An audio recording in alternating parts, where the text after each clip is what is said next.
last night, yet thought I knew the way. The sin that promised joy in life had led me to the grave.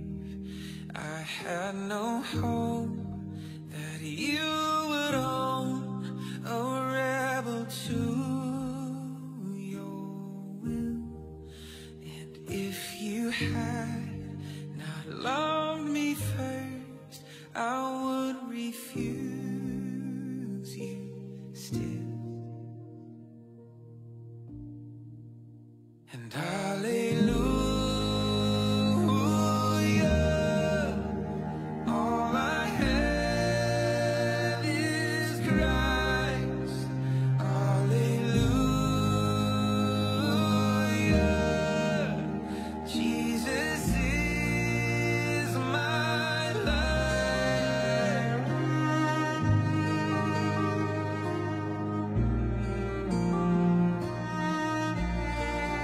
But as I ran my hellbound race, indifferent to the cause, you looked upon my helpless state and led me to the cross.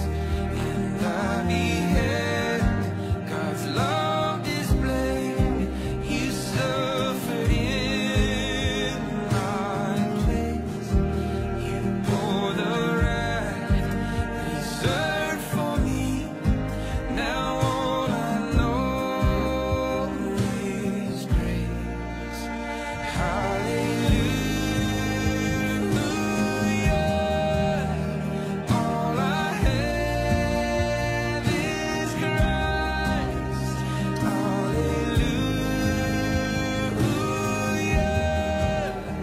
Jesus is my life.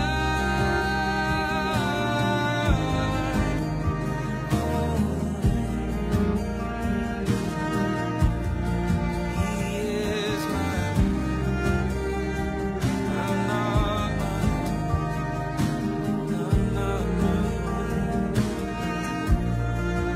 Now, Lord, I would be yours alone and live so all might see the strength to follow your commands could never come from me. Oh, Father, use my ransom life in any way you choose, and let my song forever be my only boast is yes.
Hello, mic test.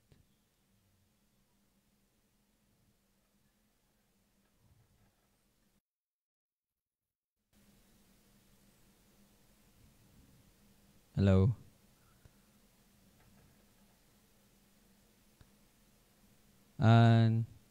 Try niyo po magsalita. Kahit isang tao lang. Okay, teka lang, di kayo marinig. Sige po, teka lang.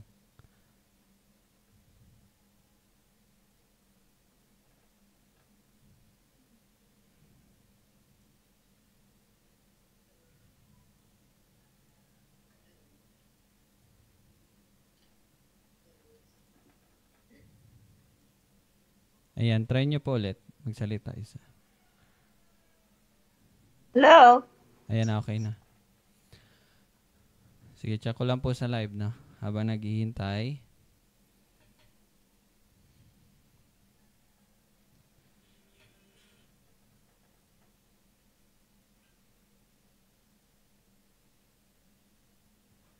Ulit daw po, ma'am. Ay, hindi, wag na pala. Okay na. Okay. Ayan na, okay na.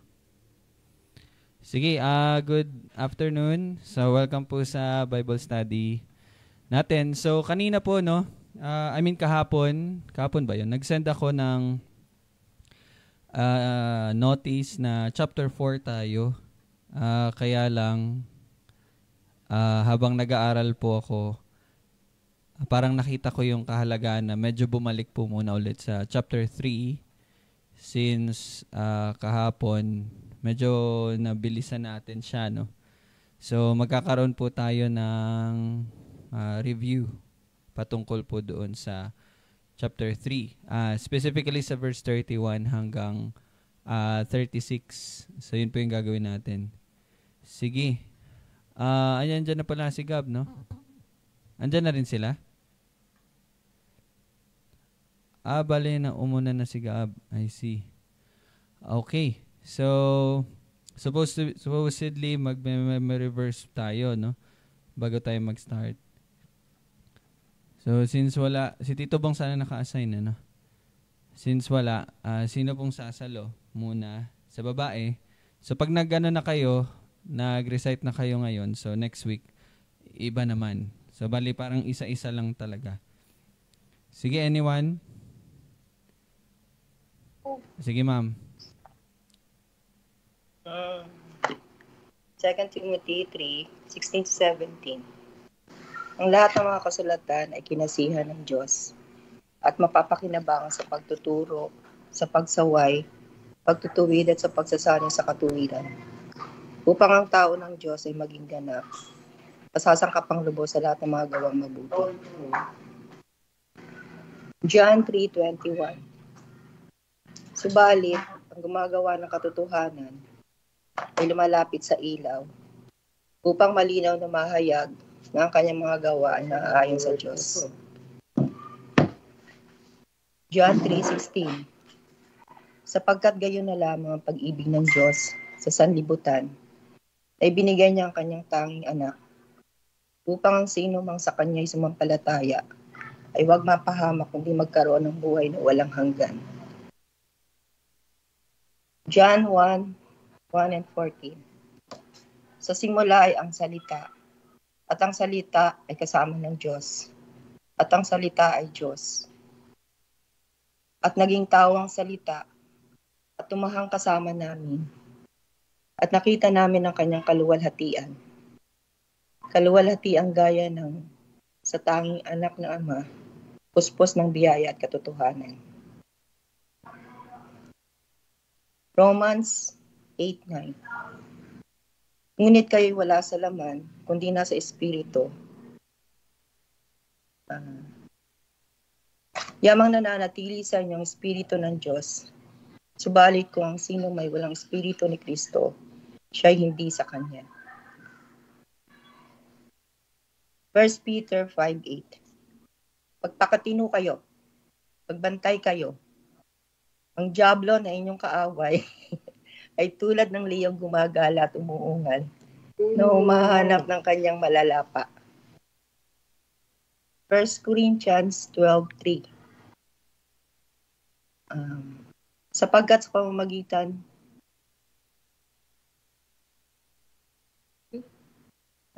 1 Corinthians. 12:3. Kaya't nais kong maunawaan ninyo. Kaya't nais kong maunawaan ninyo na walang nagsasalita sa pamamagitan ng Espiritu ng Diyos na nagsasabi, sumpain si Jesus. At walang makapagsasabi si Jesus ay Panginoon, maliban sa pamamagitan ng Espiritu Santo. 1 Corinthians 12:13. Sapagkat sa pamamagitan ng isang Espiritu ay binautismuhan tayong lahat. Tungo sa isang katawan, maging Hudyo o Griego, mga alipin o mga laya. At tayong lahat ay pinainom sa isang Espiritu. Mga awit 1-3. Mapalad ang taong hindi lumalakad sa payo ng masama. Ni tumatayo man sa upuan ng mga makasalanan. Ni tumatayo sa daan ng mga makasalanan. Ni umuupo man sa upuan ng mga manunuya. Kundi nasa kautusan ng Panginoon ang kanyang kagalakan at nagbubulay-bulay araw at gabi sa kanyang kautusan. Siya ay gaya ng isang punong kahoy na itinanim sa tabi ng agos ng tubig na nagbubunga sa kanyang kapanahunan.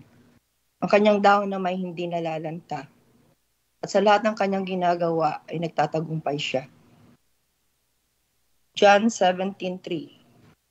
At ito ang buhay na walang hanggan, na ikaw ay makilala nila na isang Diyos na tunay, at si Jesucristo na iyong sinugo.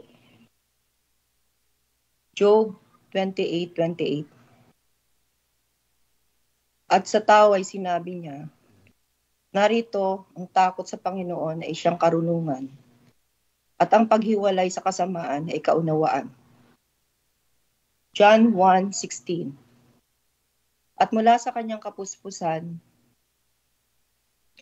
ay tumanggap tayong lahat, biyaya na sinundan pa ng iba pang biyaya.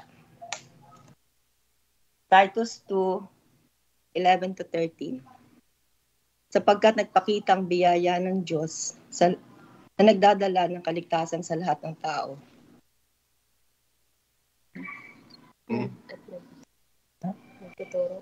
Na nagtuturo na matapos na itakwil ang kasamaan at ang mga makamundong pagnanasa, ay dapat tayong mamuhay ng may katinuan, katuwid at banal sa kasalukuyang panahon. Habang hinihintay natin ang mapalad na pag-asa at ang pagpapakita ng kaluwalhatian ng ating dakilang Diyos na tagapagligtas na si Jesucristo.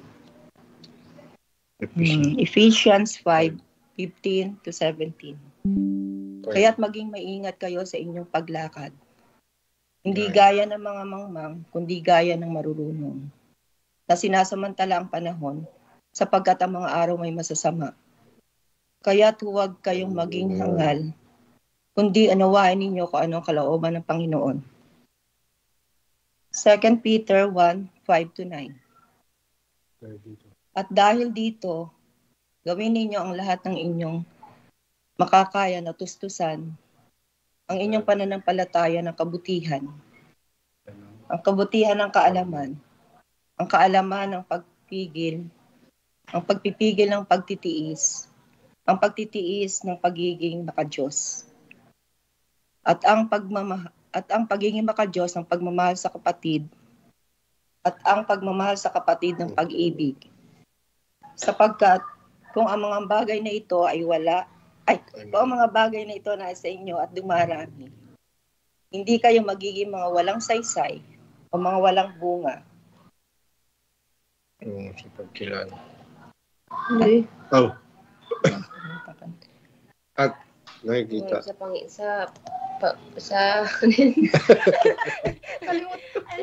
Hindi kayo magiging mga walang saysay o mga walang bunga sa pagkilala sa ating Panginoon. Pagkilala sa ating Panginoong Jesucristo. At kung Sapagkat Sino mang wala ng mga bagay nito ay bulag at ang nasa malapit lamang ang nakikita at nakalimutan na siya ay nilinis mula sa kanyang dating mga kasalanan. Okay. Alright, so tapos na po si Mami, no? So, bukas na lang po si Tito Bong ulit, no? Kasi nag-start na tayo kanina. Sige po. So, ayun, yung mga memory verses natin. Tapos, paalala ko lang po sa bawat isa yung Bible reading po din. So, kumusta po yung Bible reading ninyo? Nasaan na po kayo? Deuteronomy na ba? Okay na. May Deuteronomy na, no? Sige. Sino po yung Deuteronomy? Hands up na lang. Deuteronomy. Sige. Yung sa Numbers. Meron pa bang ano dito? Leviticus? Wala na. Nakalagpas na lahat ng Leviticus. Okay, sige po, no. So kahapon natapos ko po yung yung Bible, yung buong Bible. So simula ngayong araw, balik Genesis ako para mas malalo ko pa po talagang maalala lahat. So yun, malaki po talaga yung tulong niya. Kasi yun, lalong-lalo na ma-amaze ka na lang kapag may pinapakinggan kang sermon, may sasabihin sila, alam mo na agad, oo, tama, yun. So, and then pag nag-aaral po kayo ng salita, malaking tulong din siya na, ayun, nakikita nyo din, mako-connect nyo po talaga siya. Kasi, tandaan nyo po na ang New Testament ay pagsasakatuparan po ng mga naisulat, no, sa Lumang Tipan. And doon natin mas mauunawa. Mamaya actually sa ating pagre-review, mabibigyan po talaga ng halaga din yung pag-aaral at pagiging pamilyar sa Old Testament. So yan, mabibigyang diin po yan mamaya actually. So sige po, no. So once again, good afternoon sa lahat. And ayun, natutuwa tayo na patuloy tayo nakapag-aral ng salita. Pero yun nga, sana po, no, paalalahanan ko po ang bawat isa na next week, MWF na lang po yung Bible study natin. So I hope makapag-aral na po talaga kayo bago po tayo sumalang sa Bible study natin. And sana hindi siya maging dahilan na mas maging relax kayo sa pag-aaral, bagos sana mas maging bigyan nyo ng oras po yung pag-aaral talaga, no. Pero yun nga po, isa din sa purpose bakit po naisipan ko talaga na gumawa ng maiksing podcast, no, sa Facebook. Ila-live siya para mapanood nyo po. So, very short lang talaga siya. 3 to 5 minutes lang siya. Napaka short lang. And morning, afternoon, tsaka evening siya. Ang purpose po talaga nun is God willing, pag naririnig nyo po yung kahit maikling message lang, mapaalalahanan kayo. And then pagdating ng lunchtime, mapaalalahanan muli kayo. Pagdating ng gabi, mapaalalahanan po muli kayo. So, ayun, wala na talaga po akong ibang hangarin bagkus yun, mapaalalahanan ng bawat isa. And alam niyo yun, yung magpatuloy talaga yung growth, spiritual growth and maturity ng bawat isa. And so, yun po, starting next week, God willing, and praise God kasi makakabalik na po din sa pag-evangelism. So, mabibigyan na din talaga siya ng oras. And even sa Sunday, tayo pong lahat, kasi lahat naman tayo walang ginagawa niyan. So, kaya ang prayer talaga natin, mas maunawaan nyo pa po yung pag-ibig ng Diyos sa inyo. Kasi, yun po talaga yung mag-uudyok sa atin para gawin yung bagay na yun. It is the love of God. Kung hindi talaga tayo napupuno ng pag-ibig niya, kung hindi natin pinagbubulay-bulayan yung pag-ibig niya, napakahirap po talaga na gawin yon. Even ngayon yung pag-aaral ng salita. Siguro may iba sa atin, baka nakakaramdam po ng parang ito na kasi yung gawain namin eh. Parang nagiging normal na lang siya.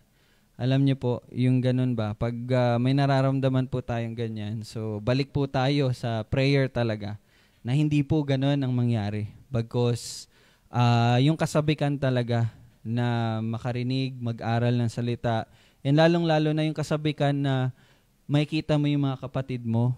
Yung ganun po ba, no? Kasi ako, bakit ko po ito nasasabi? Kasi by the grace of God, naunawaan ko na ngayon, mas lalo yung iglesia. Kaya nabe-bless talaga ako sa Acts, no?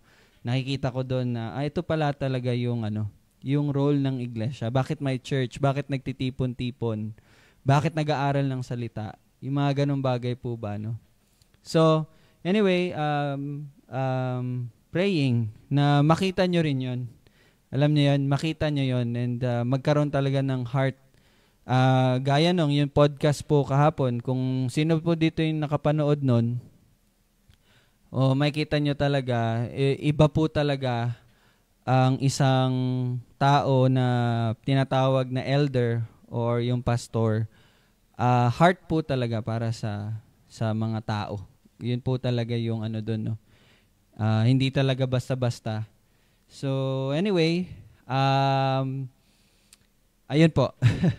So, magpapatuloy tayo sa ating pag-aaral. Bago yan, huwag kayong mag-alala sa mga nagbasa sa chapter 4. Magsisimula tayo sa chapter 4 actually. Dito po natin hugutin yung review natin sa chapter 6. Okay, so please open your Bible. Punta tayo sa John chapter 4, verse 1 hanggang, babasahin natin yung verse 1 hanggang verse 6. Yan, babasahin natin. So, kung na-open nyo na po, pwede po kayong magbasa, no? Sabay po kayo sa akin. Verse 1, nang malaman ni Jesus na nabalitaan ng mga Fariseo na siya ay gumagawa at nagbabautismo ng mas maraming alagad kaysa kay Juan, kahit hindi nagbabautismo si Jesus, kundi ang kanyang mga alagad, umalis siya sa Judea at muling bumalik sa Galilea. Subalit, kailangang dumaan niya sa Samaria. Sumapit siya sa isang lunsod ng Samaria na tinatawag na Sychar, malapit sa bahagi ng lupang ibinigay ni Jacob kay Jose na kanyang anak. Naroon ang balon ni Jacob. Nang pagod na si Jesus sa kanyang paglalakbay, naupo siya sa tabi ng balon. Noon ay malapit ng magtanghaling tapat. So, salamat, no, sa salita ng Panginoon. Tayo po'y manalangin muna. Panginoon po namin, kami ay patuloy na nagpupuri sa iyo at nagpapasalamat sa pagkakataong magtipon muli ang iglesia. Ito ay magpapatibay sa amin, magtuturo at magsasaway sa amin sa pamamagitan ng iyong salita ng aming pag-aaralan. Lord, ikaw po ang maghayag sa amin at buksan at lalong pagbibigay ng pag-unawa sa iyong pag-ibig. Sa aming pag-aaralan ngayon, ikaw magturo sa amin sa pamamagitan ng Espiritu Santo na siyang katotohanan.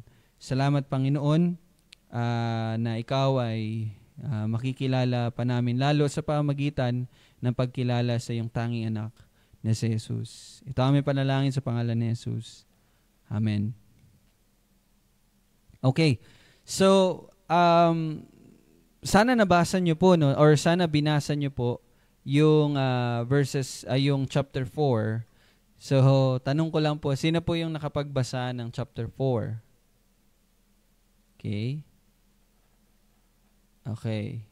Kaunti lang. Kahit na, alright. Sige po.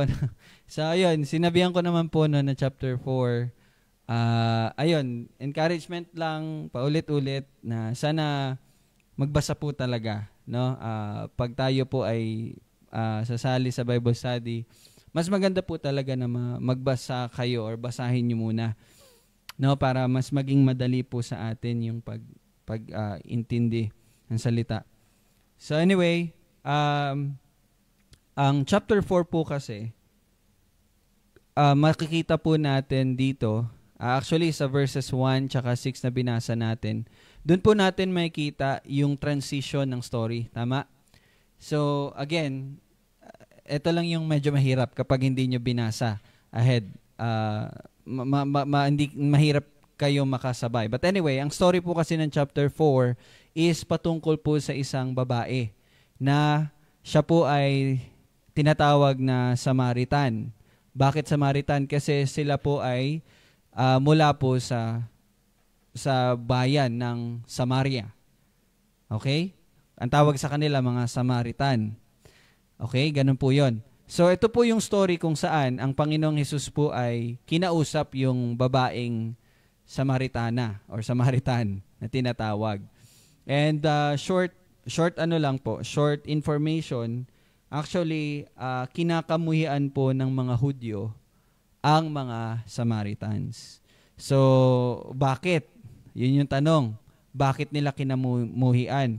So, dito po papasok yung kahalagahan ng Old Testament. Kasi doon natin matitrace. Bakit po kinakamuhian ng mga Hudyo ang Samaritans or yung mga tao sa Samaria? You see? So, okay, bibigyan ko po kayo ng information. Kinakamuhian po nila yon dahil nga po, ang mga Hudyo na taga Samaria is nakipag-asawa po sila sa mga Hentil. So, hindi po nila pinanghawakan yung utos na hindi dapat talaga mag-intermarriage, no? So, yun po yung nangyari. And matitrace po natin ito, pabalik po doon sa mga hari. Kung natatandaan yung mga hari ng Israel na tinatawag dati, yun nga po yung Northern Kingdom and yung capital city po ng Israel sa Old Testament is ang Samaria. Natandaan niyo po yun? Ang kaharian ng Judah, ang capital city is ang Jerusalem. Ang kaharian ng Israel, ang capital city, Samaria. Okay? So matitrace nyo po doon na itong mga Hudyo, yung Israel, yung sa Northern Kingdom, sila po ay nakipag-asawa sa mga Hentil. And then kaya nga po, 'di ba, sobrang wicked kasi nagsumamba sila sa Diyos-Diyosan. So yun na po, doon po yun yung naging ugat ng binabasa natin ngayon na sila ay kinakamuhian ng mga Hudyo. Okay? Ganun po ang story. Now, sa chapter 4 po, kung binasa nyo na po yung chapter 4, siguro nalalaman nyo naman yung story, no? Ng chapter 4, kahit hindi, yung about sa Samaritan woman. Ano po yung parang nakikita nyo sa chapter 4 kapag nabinabasa nyo po yung patungkol sa pakikipag-usap ng Panginoong Hesus sa Samaritan woman? Ano po yung parang nakikita nyo doon? Ano yung parang buod na nakikita nyo po? For example, in John chapter 3, pag binasa natin, yung buod niya, nakikita natin yung pag-ibig ng Diyos. Sa chapter 4, ano po yung nakikita nyo? Sa mga nagbasa po, yung binasa nyo siya,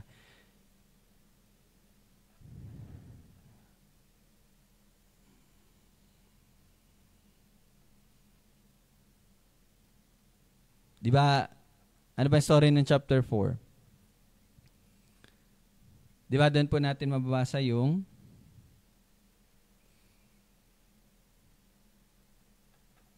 pagkakaligtas ng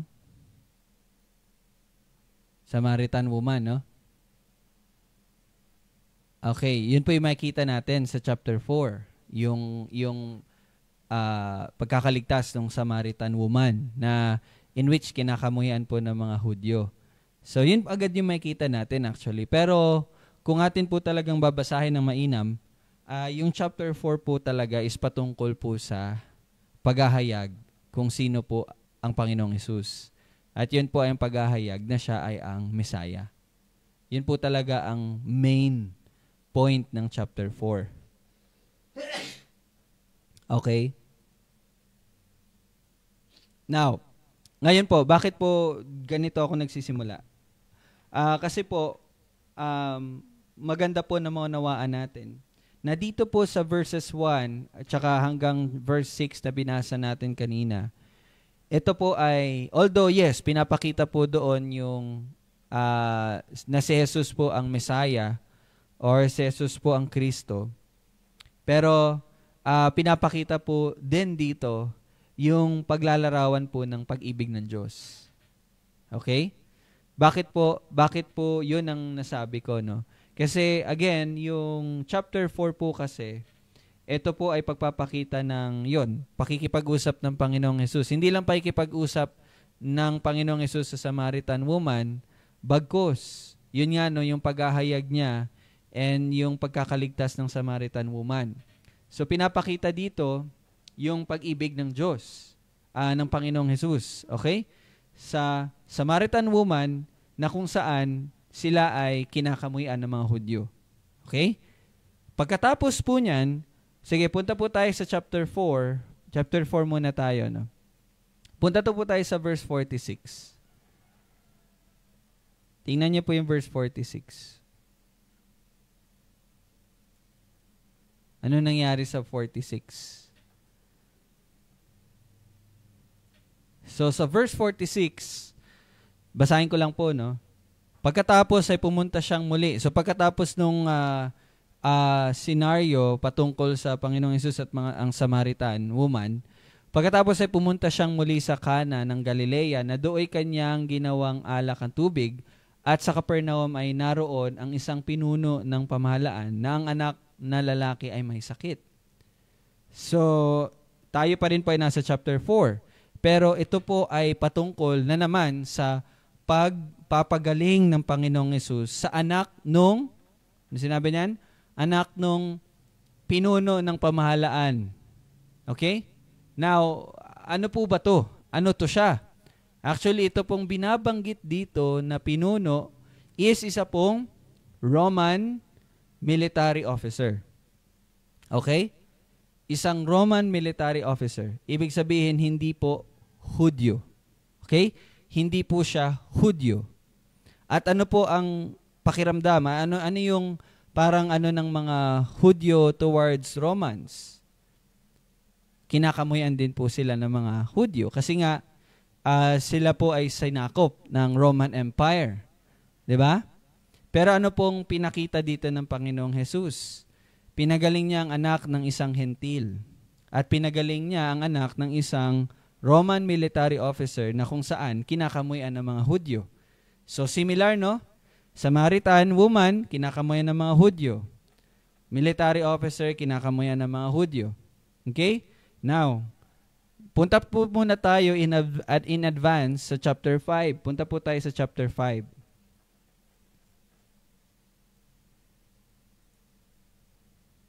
Verse 6.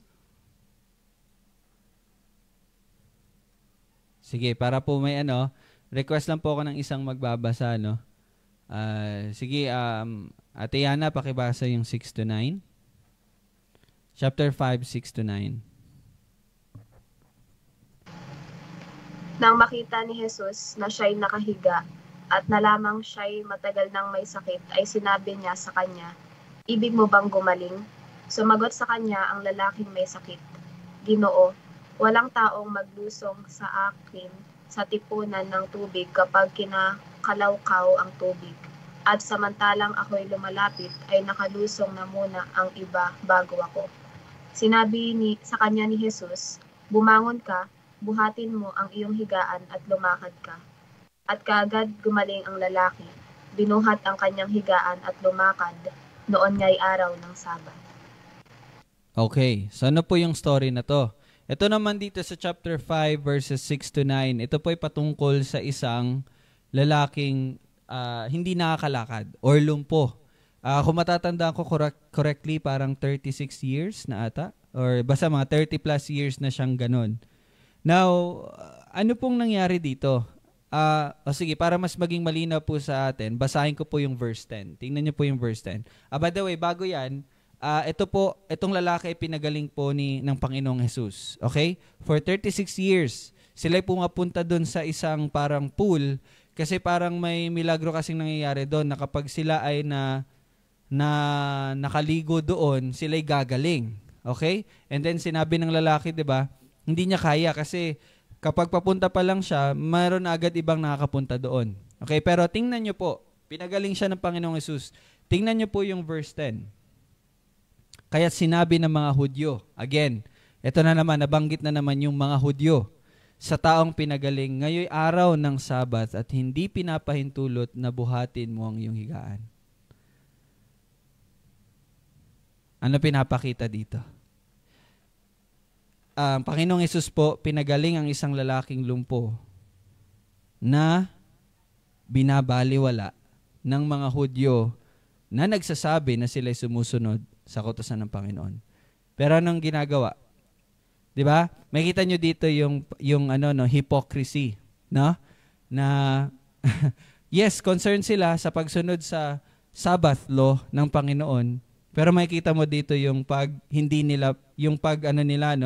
pag-reject nila, yung pagbabaliwala nila sa mga taong nangangailangan. 'Di ba? Mas concerned sila sa Sabbath law kaysa sa kagalingan ng lalaki. 'Di ba? Nakita niyo po 'yon? Pero ano pong pinakita ng Panginoong Hesus? Pag-ibig. 'Di ba?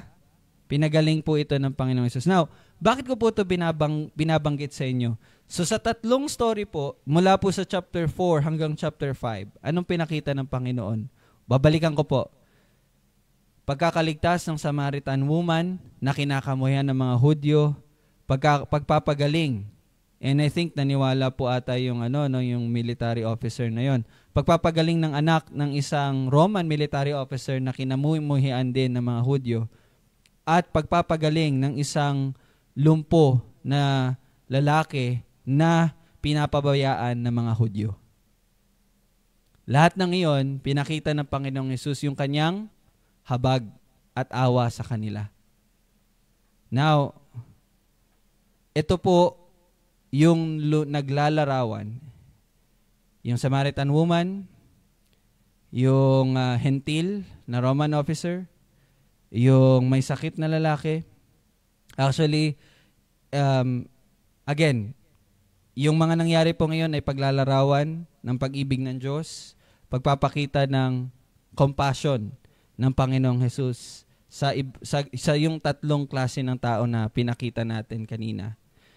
Now, ito po yung masasabi ko po sa inyo na nagpapaliwanag ng John 3:16.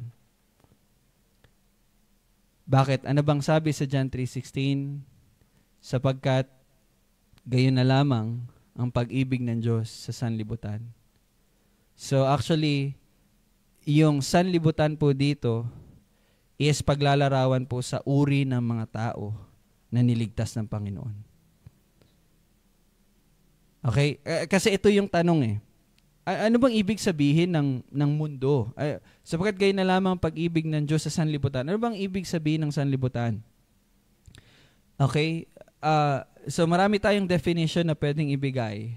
Pero kung babasahin nyo kasi, kung yung bibigyan nyo ng bird's eye view, yung John chapter 3, 4, and 5, matapos po sabihin ng Panginoon, ni John the Apostle, yung verse 16, for God so loved the world. Actually, yun sinabi ng Panginoong Hesus, no? Yun ay testimony. Yun ba? Tama ba? Ano ba yun? Words ba yun ng Panginoong Hesus? Di ba?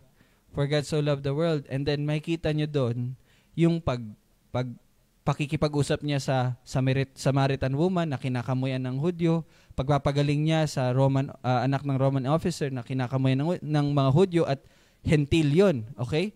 At isang may lumpo na binabaliwala lamang ng mga Hudyo. Now, doon niyo po makita yung picture po ng pag-ibig ng Diyos.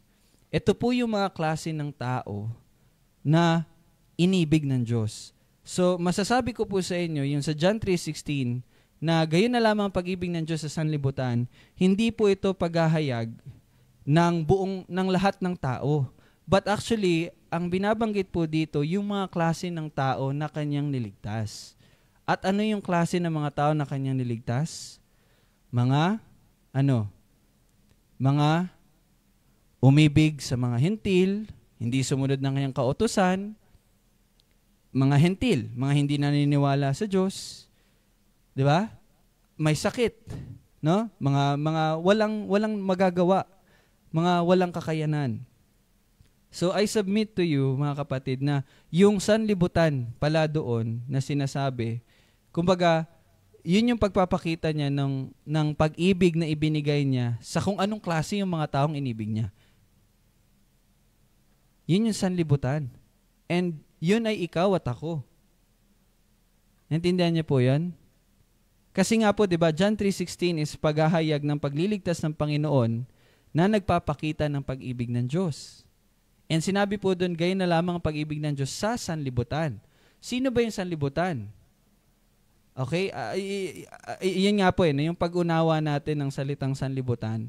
So, I submit na ito po ay patungkol sa uri ng tao. Ano ba yung sanlibutan?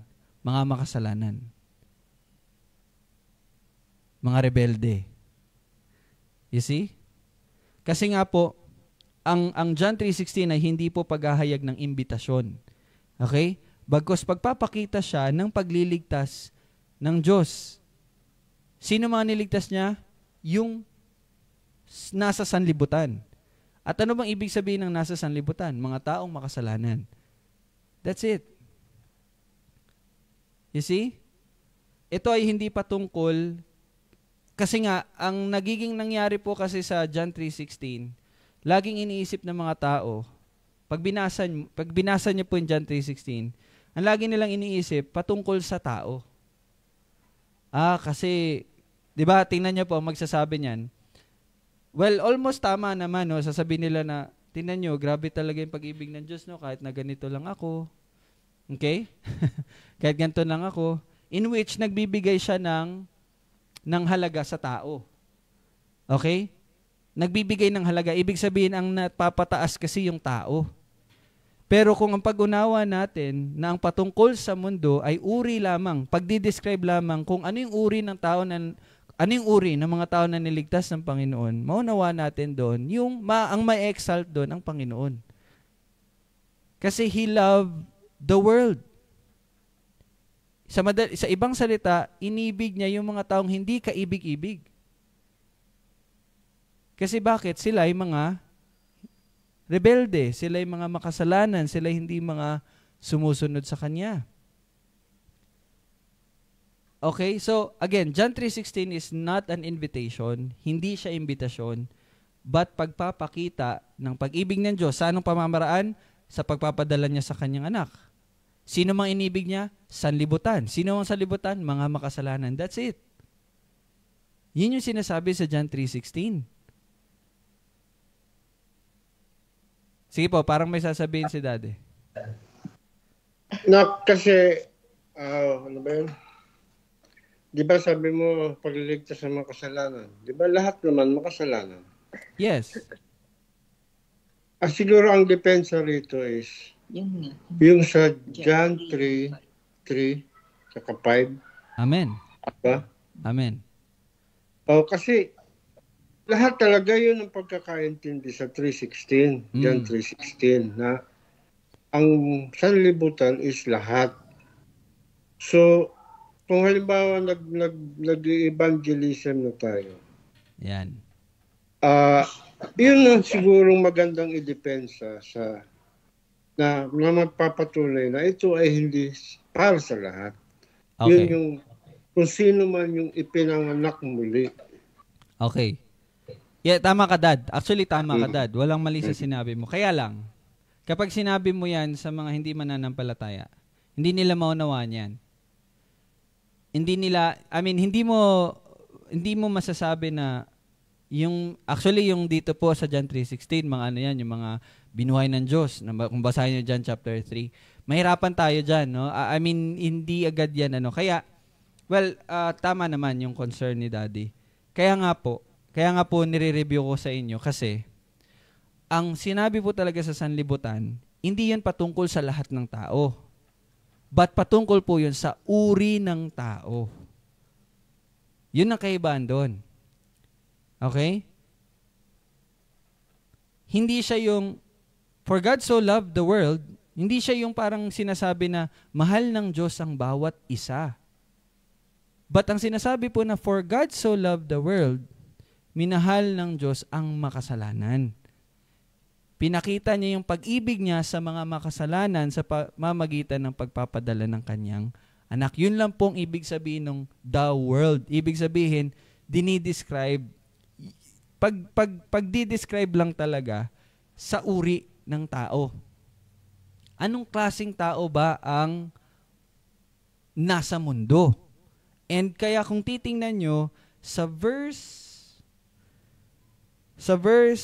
19 at saka 20, anong sinabi? And this is the judgment. Di ba? Anong sinabi sa 19 at 20? At ito ang kahatulan na naparito ang ilaw sa sanlibutan at inibig ng mga tao ang kadiliman kaysa sa ilaw sapagkat ang kanilang mga gawa ay masasama. That's the world. Okay? Yan yung mundo. They hate the light. Kaya lang, okay? Patuloy tayo. Verse 20. Sapagkat ang bawat isa na gumagawa ng masama ay napupuot sa ilaw at hindi lumalapit sa loob, ang kanyang gawa ay huwag malantad. And then, verse 20 will justify. Verse 21 pala. Subalit, ang gumagawa ng katotohanan ni lumalapit sa ilaw upang malinaw na mahayag na ang kanyang mga gawa ay naayon sa Diyos. So, ibig sabihin po, yung, ano lang talaga, kumbaga, naniwala lang talaga yung ibang tao, yung mga pinili, doon na napapasok ng word na pinili, dahil kumilos ang Panginoon sa kanilang mga buhay. Kaya nga 'di ba anong huli ng verse 21? Upang malinaw na mahayag na ang kanilang mga gawa ay naayon sa Diyos. So, ang pagsabi ng John 3:16, for God so loved the world, is again, hindi siya patungkol sa lahat ng tao, but patungkol siya sa uri ng tao.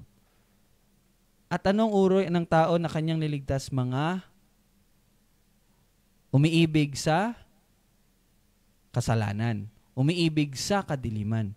Ngunit, yung mga gumagawa ng katotohanan, lumalapit sila sa ilaw upang makita natin na yun sila, yung ginawa nilang paglapit sa ilaw, ay naayon sa Diyos. Gawa din ng Diyos. Kaya yun yung John 3 and saka 5. So kapag parang ganito na. So kapag nag-evangelism po, ang paggamit natin sa John 3:16 is ganito. 'Di ba? Hindi na siya tulad ng dati. Alam mo, inibig ka ng Diyos eh. John 3:16. 'Di ba? Ganito tayo magsalita dati. Alam mo, mahal na mahal ka ng Diyos dahil binigay niya yung tanging anak niya para sa iyo. John 3:6 na agad i-quote natin. Hindi na ganon. Anong sasabihin natin? Ganito na po siya. Alam mo, ganito pinakita ng Diyos ang kanyang pag-ibig na pinadala niya ang kanyang tanging anak para sa mga makasalanan. Magkaiba po yun. Magkaiba yun sa sinabi mong, alam mo, mahal ka ng Diyos. Magkaiba yun sa ganito pinakita ng Diyos sa kanyang pag-ibig na pinadala niya ang kanyang tanging anak para sa mga makasalanan. Naintindihan niyo po ba yan?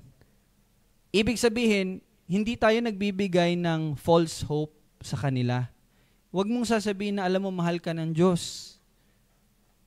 But pinakita ng Diyos yung pag-ibig niya dahil nagbigay siya ng kaligtasan sa mga makasalanang tao. That's it.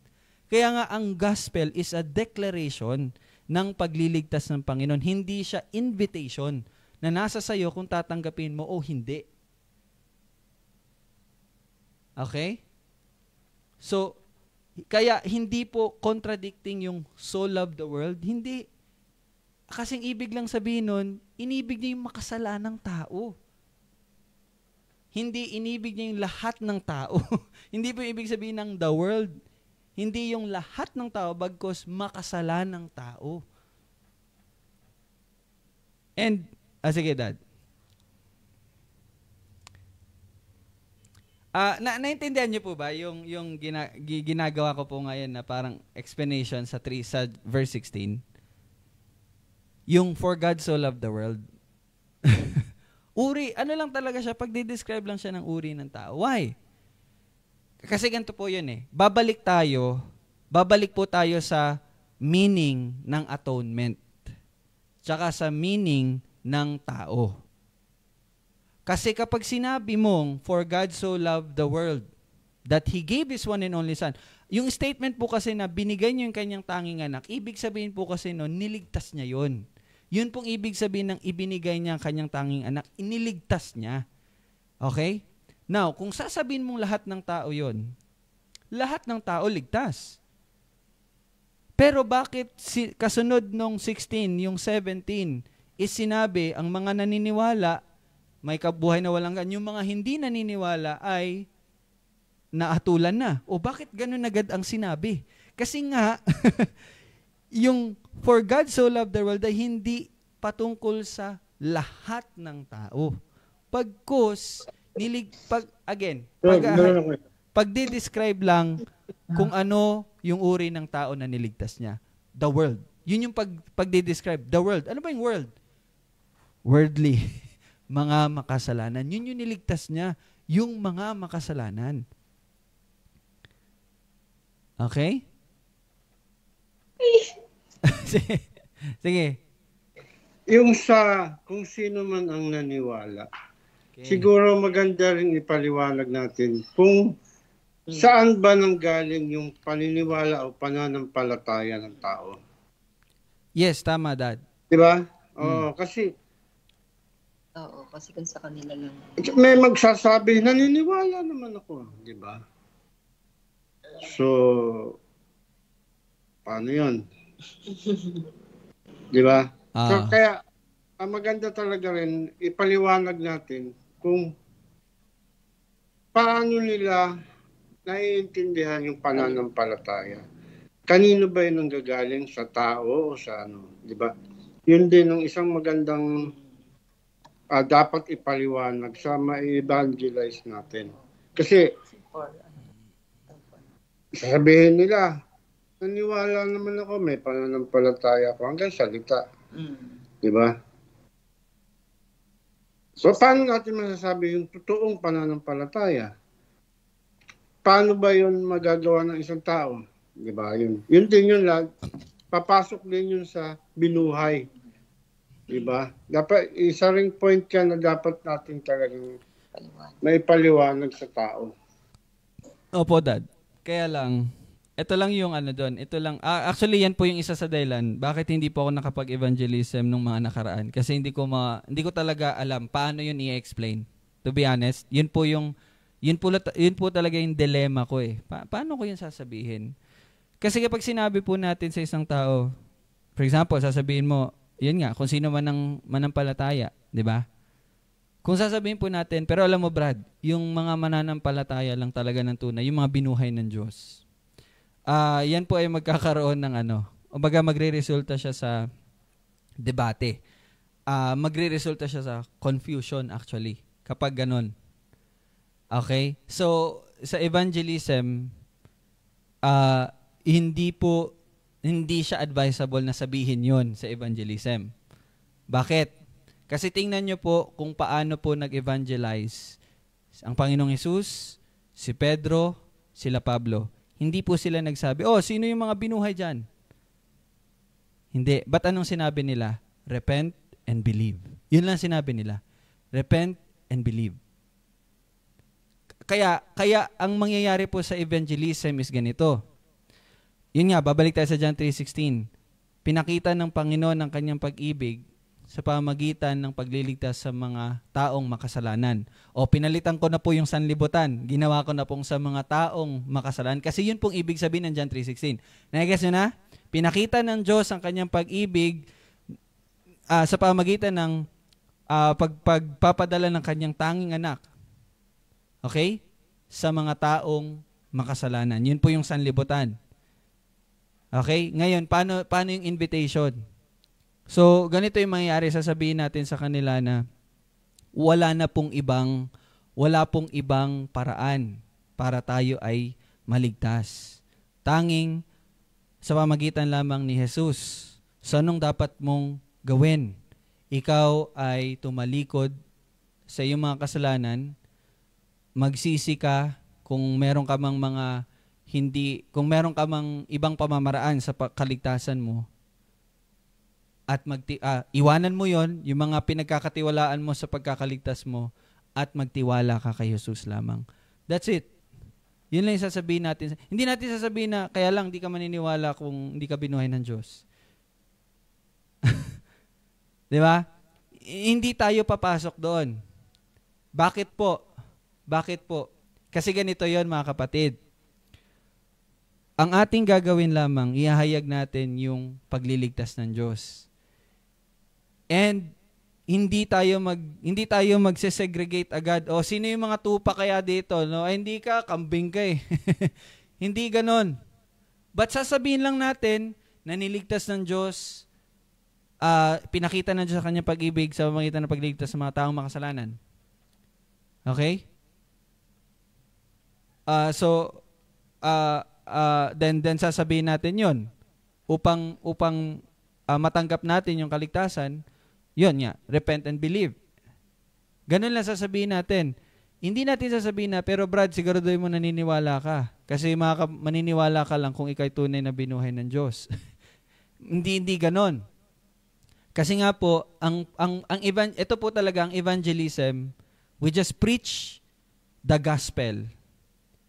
Ang Panginoon ang kikilos sa taong iyon sa kanyang paglago. Kaya nga po, alam niyo po, kaya nga pag mag-evangelism tayo, hindi na natin sila i-invite for yung Bible study. Actually, hindi na need. Pero ipe-present mo na meron kami ganito, kung gusto mo tas nandito yung church na, ipe-present mo. Pero hindi mo na sila pipilitin na, uy, tayo? Hindi na. Bakit? Kasi we rest upon the workings of God. Kaya nga yung talinhaga, yung the sower, ano sa Tagalog yun? 'Di ba yung ng butil na nahulog sa apat na 'di ba? Dati ang ginagamit natin 'yon, tapos sasabihin natin, kung gusto mo talagang maligtas, dapat maging good soil ka. Ibig sabihin 'yon nga, tutubo, mamumunga. Mali pala 'yun, no? Kasi ang bato, ang lupa, ang field, ang bato-bato, hindi talaga yan magiging magandang lupa. Hindi mababago yun. Kumbaga, yun nga, ang trabaho lang talaga natin, lang talaga yung seed. Yun lang, ganun lang. Tasayanan natin. No?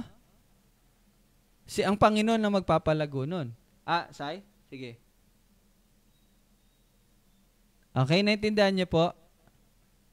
Tapos ito pa, para mas maging malinaw sa atin na yung John 3:16 ay hindi po talaga siya invitation, bagkus paghahayag lang talaga ng pag-ibig ng Diyos na pinakita sa pamagitan ng pagliligtas sa mga taong makasalanan. Sana nagiging malinaw na yung sentence ko, sa mga taong makasalanan. Okay? Kasi yun naman talaga yung niligtas ng Panginoon mga taong makasalanan Ikaw, ako, makasalanan tayo. Yun, we are part of the world. And He loved us. Pero again, hindi ibig sabihin ng lahat ng tao. Hindi yun ang ibig sabihin ng sanlibutan. Okay? So, basahin natin yung Ezekiel 36. Tingnan niyo po. Ito, medyo mahaba, pero para maging malinaw po, no? Ezekiel, balik tayo sa Ezekiel. Ilang beses na natin to, no? Ezekiel chapter 36. Basahin natin from verse 16.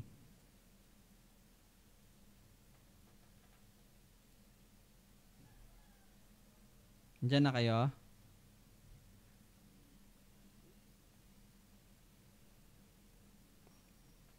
Sige. Tingnan nyo po Tingnan nyo yung story. Makinig po kayo mabuti sa story. Okay? Ang salita ng Panginoon ay dumating sa akin na sinasabi, anak ng tao, noong naninirahan ng sambahayan ni Israel sa kanilang sariling lupain, kanilang dinungisan ito ng kanilang lakad at mga gawa. Ang kanilang kilos sa harapan ko ay naging parang karumihan ng babae sa kanyang kapanahunan. Kaya't aking binuhos ang aking puot sa kanila dahil sa dugo na kanilang pinadanak sa lupain at dahil sa paglalapastangan nila dito sa pamagitan ng kanilang mga Diyos-Diyosan. Okay? Tingnan niyo po. Okay? 19. Aking kinalat sila sa mga bansa at sila'y nagkawatak-watak sa mga lupain. Ayon sa kanilang lakad at ayon sa kanilang mga kilos ay hinatulan ko sila. Ngunit, nang sila'y dumating sa mga bansa, kasi nga, di ba, pinagwatak-watak, saan man sila dumating, kanilang nilapastangan ang aking pangalan, ang aking banal na pangalan sa pagsasabi ng mga tao tungkol sa kanila, mga ito ang bayan ng Panginoon, ngunit kailangan nilang lumabas sa kanyang lupain. Ngunit isinaalang-alang ko ang aking banal na pangalan na nilapastangan ng sambahayan ni Israel sa mga bansa sa kanilang pinuntahan. Kaya't sabihin mo sa sambahayan ni Israel, ganito ang sabi ng Panginoong Diyos, hindi ito alang-alang sa inyo o sambahayan ni Israel na malapit na akong kumilos kundi alang-alang sa aking banal na pangalan na inyong nilapastangan sa mga bansa na inyong pinuntahan. Aking papawalang sala ang aking dakilang pangalan na nilapastangan sa mga bansa na inyong nilapastangan sa gitna nila, malalaman ng mga bansa na ako ang Panginoon. Sabi ng Panginoon Diyos, kapag sa pamagitan ninyo ay pinawalang sala ang aking kabanalan sa harap ng kanilang mga mata. Sapagkat aking kukunin kayo sa mga bansa at titipunin ko kayo mula sa lahat ng lupain, at dadalhin ko kayo sa aking sariling lupain, ako'y magwiwisik ng malinis na tubig sa inyo. Kayo'y magiging malinis sa lahat ninyong karumihan, at lilinisin ko kayo sa lahat ninyong mga Diyos-Diyosan. Bibigyan ko kayo ng bagong puso at lalagyan ko kayo ng bagong espiritu sa loob ninyo. Aking aalisin ang batong puso sa inyong laman, at aking bibigyan kayo ng pusong laman. Aking ilalagay ang aking espiritu sa loob ninyo at palalakarin ko kayo ng ayon sa aking mga tuntunin at magiging maigat kayo sa pagsunod ng aking mga batas. Kayo'y maninirahan sa lupaing ibinigay ko sa inyong mga ninuno. Kayo'y magiging aking bayan at ako'y magiging inyong Diyos. Lilinisin ko kayo sa lahat ninyong karumihan, aking patutubuin ang trigo at aking pararamihin at hindi na ako magpaparating ng tagutom sa inyo. Aking pararamihin ang bunga ng punong kahoy at ang ani sa bukid upang hindi na kayo muling magdanas ng kahihiyan ng tagutom sa mga bansa. Kung magkagayoy inyong maalala ang inyong masasamang lakad, ang inyong mga gawa na hindi mabuti, kayo'y masusuklam sa inyong sarili dahil sa inyong mga kasamaan at mga karumal-dumal na gawa. Hindi alang-alang sa inyo na ako'y kikilos, sabi ng Panginoong Diyos. Alamin ninyo iyon, kayo'y mahiya at matlito dahil sa inyong mga lakad o sambahayan ni Israel. Ganito ang sabi ng Panginoong Diyos, sa araw na aking linisin kayo sa lahat ninyong kasalanan, aking patitirahan ang mga bayan at mga gibang dako ay muling matatayo. Ang lupain na naging sira ay mabubungkal, sa halip na sira sa paningin ng lahat ng nagdaraan. Ang kanilang sasabihin, ang lupaing ito na naging sira ay naging gaya ng halaman ng Eden, at ang sira, giba at wasak na mga bayan ay tinatahanan na ngayon at may pader. Kung magkagayoy malalaman ng mga bansa na nalabi sa palibot ninyo na akong Panginoon ay nagtayo ng mga guhong dako at tinamnan ko ang dakong sira, akong Panginoon na nagsalita at aking gagawin. Hindi pa ba tapos? Patuloy pa.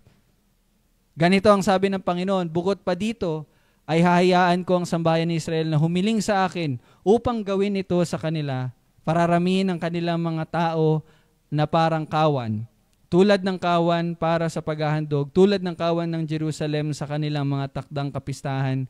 Gayon mapupuno ang mga gibang bayan, mga kawan ng tao, at kanilang malalaman na ako ang Panginoon. Very clear. Nasaan doon yung kung kayo'y makikinig sa akin, kung kayo'y ganito ganyan. Di ba? Very clear po sa Ezekiel 36 na ang pagkilos ng Panginoon is hindi po siya nangangailangan ng permission ng tao. In which yun po ang tinuturo sa John 3:16.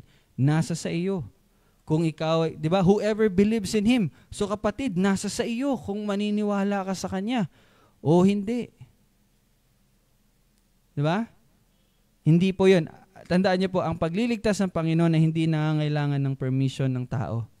Kaya kahit po ang pagtanggap sa pamagitan ng pananampalataya ay buhat sa Diyos. Di ba? So again, John 3:16 is not not an invitation, but a declaration of God's love for the sinners. In other words, for the world.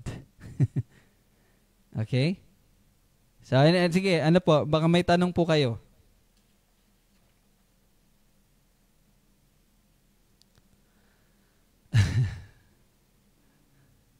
Sige, Dad, ano? Okay na? Okay, sa pagtatapos, no, babalik lang ako sa John chapter 3.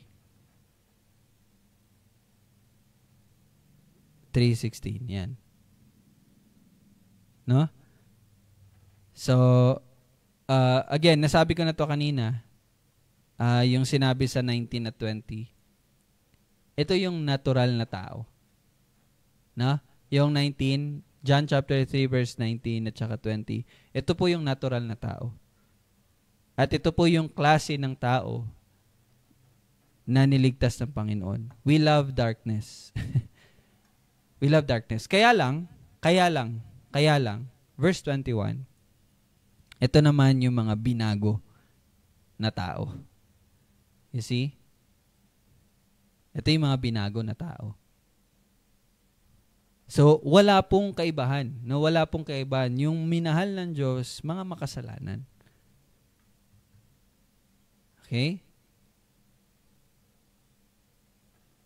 Pero yun nga, ang minahal ng Diyos, yung mga binago niya. Kaya nga sabi ko kanina, nag-usap kami ni Jamie, John 3:16 is para sa elect. Yes, para po yan sa mga elect, para sa mga pinili. Oo, totoo yan. Pero, dinidescribe niya anong klaseng tao sila. Sila yung mga makasalanan. Okay?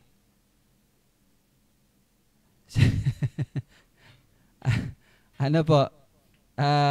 Magulo pa po. Anyone, Jamie, ikaw, parang may ano ka kanina, di ba? Sige, anong ano mo? Hindi kasi, sabi ko kasi sa'yo, share mo ngayon eh. Ano yung na ano mo? Ganun din. Kumbaga, yung naano ko din dito, yung, kumbaga yung, ano tawag dito? Yung world dito, hindi siya yung, ano tawag dito? Hindi siya talaga yung kala natin. Kumbaga, ito yung sinful humanity talaga, na tayo ay makasalanan. Tapos mapapakita din talaga dito, kapag nag-share tayo ng gospel, kung sino ang Panginoon at kung sino tayo. Kasi kumbaga kung ma-emphasize natin yun, mas madali din talaga siyang maintindihan, kumbaga. Kasi hanggat hindi talaga nakikita ng isang tao kung gaano siya kasama, kumbaga, hindi niya din maiintindihan kung ano yung pag-ibig ng Panginoon. Tapos, kumbaga, dito din kasi yung ine-emphasize, hindi din talaga tayo, yung world. Kumbaga, pinapakita din dito yung talaga yung pag-ibig. Kaya nga sabi din, John 3:16 is love. Pero yun nga, kumbaga, yung kind ng love na pinakita sa mga taong makasalanan. Na kanyang, sarili niya pa rin, na kanyang bubuhayin. Ayun. So, yun po yung John 3:16. Hindi siya focus sa world, but focus siya sa love ni God. Kaya nga, doon talaga nagkakamali na sa pag-evangelism. Kasi yung pagkakaunawa ng John 3:16, pinocus yung world. No, lahat. Ito ay para sa lahat. Yung pag-ibig ng Diyos ay para sa lahat. No? Pero kasi po, tandaan nyo, yung dinidescribe kasi dito na love ni God is specifically sa pagliligtas. Yan, isa po yun. Yung dinidescribe dito na love is specifically patungkol sa pagliligtas. Bakit ko po sinabi na ang tinutukoy dito na love is specifically sa pagliligtas? Kasi kung babasahin natin, bukas, hindi pa tayo natapos no? Bukas po, kung babasahin nyo dyan sa verse 35, tingnan nyo po, verse 35, anong sabi sa verse 35?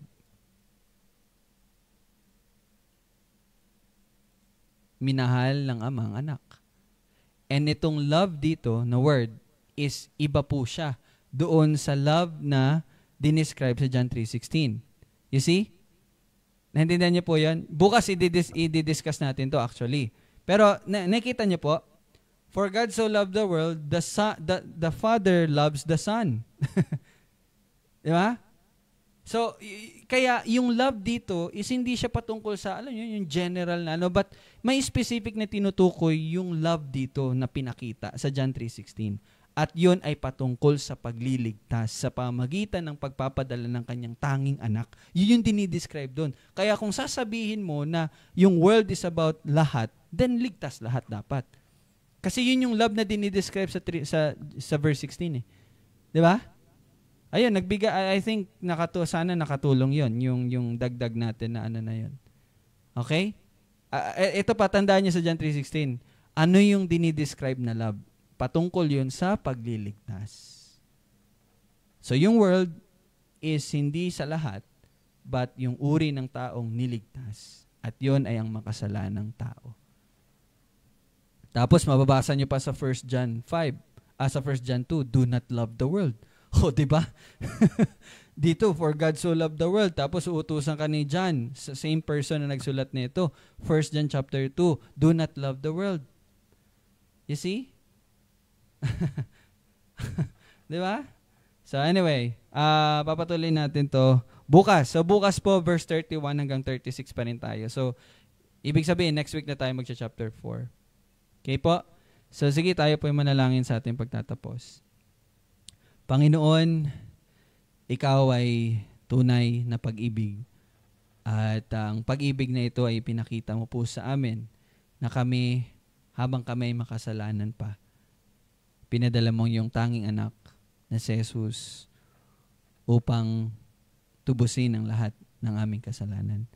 At salamat, O Diyos, sa pagliligtas mo sa amin na ubod ng sama, na walang ibang hangad kundi ang pansariling pagnanasa. Ngunit salamat, Lord, sa pagkilos mo. Hindi lamang ang pagbibigay ng kabayaran, bagkos ang pagbubuhay muli din sa amin. At salamat, Panginoon, dahil ang bagay na ito ay tiyak na makakapagpatibay, O Lord, na ngayon ay mas naunawa namin ang iyong pag-ibig na iyong ipinakita. Purihin ka, O Diyos, ikaw lamang, at patuloy mo pong ingatan ng bawat isa. Salamat, ito ang may panalangin sa pangalan ni Jesus. Amen. Okay. Thank you po, no? So, see you po bukas ulit. God bless. Bye-bye.